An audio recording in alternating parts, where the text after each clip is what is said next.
wabarakatuh. Waalaikumsalam.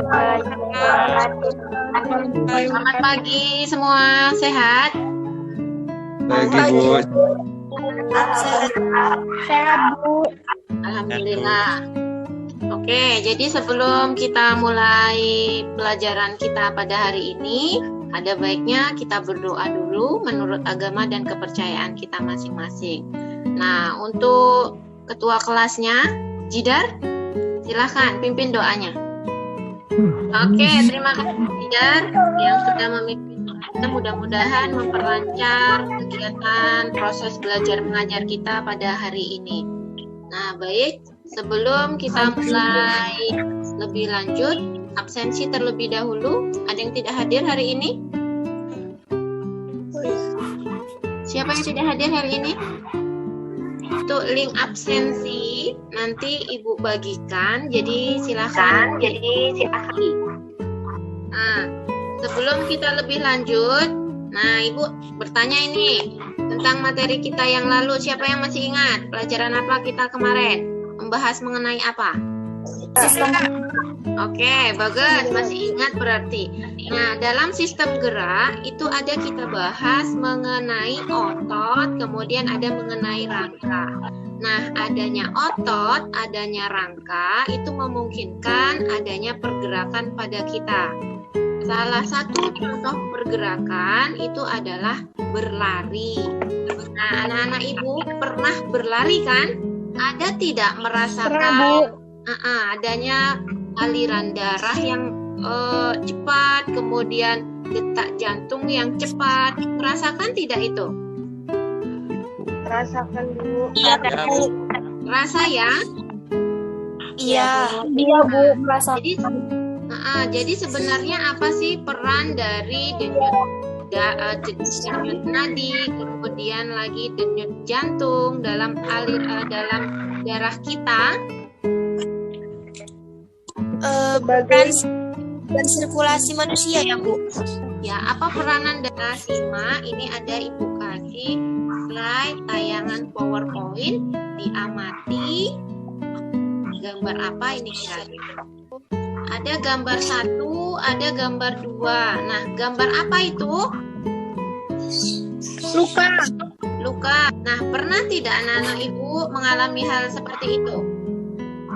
Bu, Ketika tangan, kemudian kaki yang terluka tadi mengeluarkan darah, apakah darahnya itu keluar terus-menerus atau berhenti? Berhenti. Nah, kalau darahnya berhenti, kira-kira ada apa ya di dalam darah kita itu sehingga darah itu bisa berhenti dan tidak keluar terus-menerus? Kan seperti itu ya? ya. Nah, jadi untuk lebih jelasnya kita simak tayangan video berikut ini.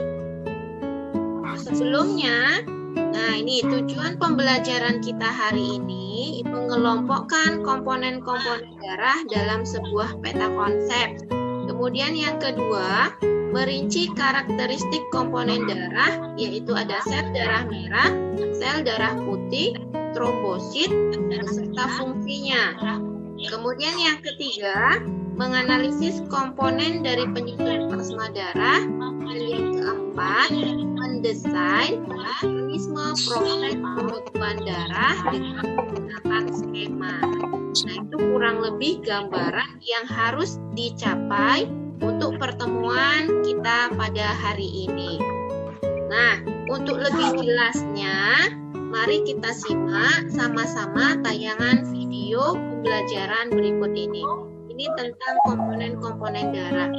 Kira-kira setelah melihat tayangan dari kita tadi, nah, ada pertanyaan tidak? Apa sih kira-kira pertanyaan yang bisa muncul?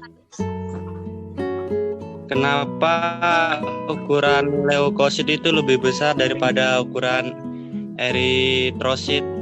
Oke, bagus. Si Panji Wardana. Nah, jadi untuk sekarang ini kesimpulan dari pertanyaan belum Ibu jawab.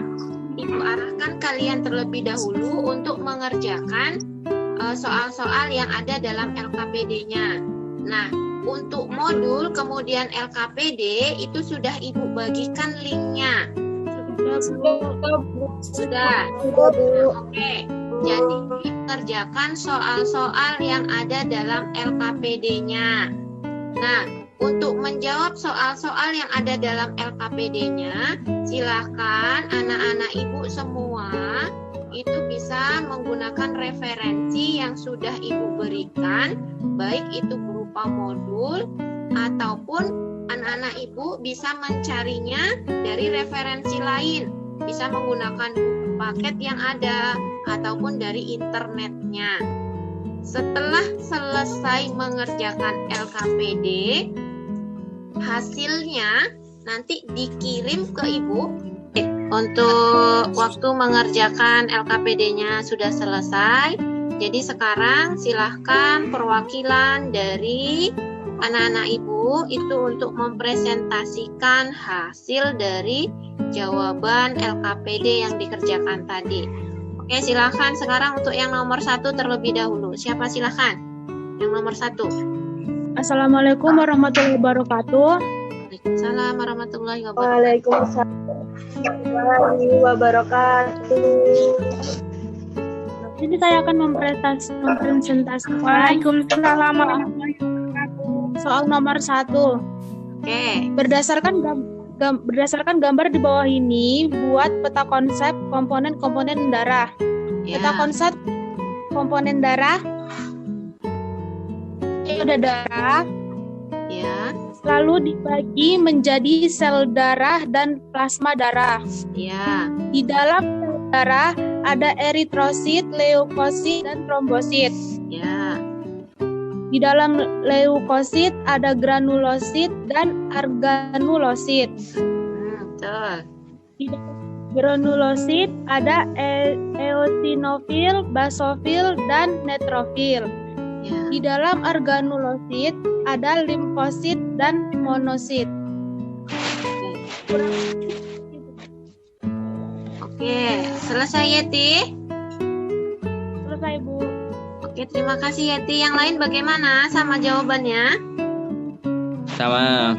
Sama. Jadi Ibu simpulkan secara garis besarnya bahwa kalau di sini kita simpulkan bahwa komponen darah itu terbagi menjadi 2, yaitu ada plasma darah dan sel-sel darah.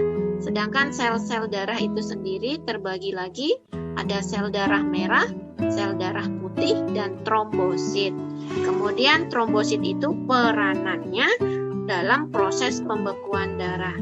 Nah, jadi kurang lebih itu gambarannya, kesimpulan dari kegiatan kita mengerjakan LKPD kita hari ini. Kemudian itu juga bisa menjadi kesimpulan akhir dari materi kita hari ini, bahwa komponen darah itu terbagi menjadi 2, ada plasma darah dan ada sel-sel darah. Nah, untuk selanjutnya ini Ibu arahkan kalian kembali untuk mengerjakan soal evaluasi. Soal evaluasi itu berupa soal tes formatif, itu linknya nanti Ibu bagikan sebelum Ibu tutup. Jadi untuk pertemuan berikutnya itu kita masuk kepada golongan darah. Jadi Ibu tugaskan kalian untuk membaca, nanti Ibu bagikan juga modulnya tentang golongan darah dan transfusi darah. Kemudian sebelum Ibu akhiri, kita berdoa terlebih dahulu. Mudah-mudahan ilmu yang kita dapat hari ini itu dapat bermanfaat untuk kita. Ya, sebelum kita tutup, Ibu kita baca hamdalah bersama-sama. Alhamdulillahirabbil alamin. Nah, Ibu akhiri, Ibu tutup. Assalamualaikum warahmatullahi wabarakatuh.